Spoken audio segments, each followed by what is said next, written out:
ఆడజన్మ కన్నీటి అలల సాగరం, చూస్తే చిన్నదే కాని బాధల భారం.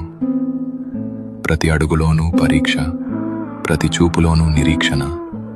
ఆశల రెక్కలు కాలి, గుండెల్లో మూగవేదన. ఆ కన్నీళ్లలో ఉన్నది పిరికితనం కాదు, ఆమె నవ్వే పెదవుల వెనక ఉన్న విషాదం. లోపల ఎన్ని గాయాలైనా బయట పడనీయదు, గతం ఎన్ని చీకట్లను తెచ్చినా తలెత్తుకు బతుకుతుంది. తన కన్నీరు అణువణువున ఒక కథ. ఆ కథలో ప్రేమ ఉంది, బంధాల కష్టముంది. అయినా ఆ కన్నీరు ఆమెను బలహీనం చెయ్యలేదు. అది ఆమెలోని ఆత్మగౌరవాన్ని పోషించింది. ఏమీ చెప్పకుండానే ఎన్నో నేర్చుకున్నది. ఏదైనా సరే ఎదురు నిలిచి పోరాడింది. ఆమె బాధ ఆమెకు ఒక ఆభరణం, అది ఆమె గర్వం, ఆమె నిజమైన అందం.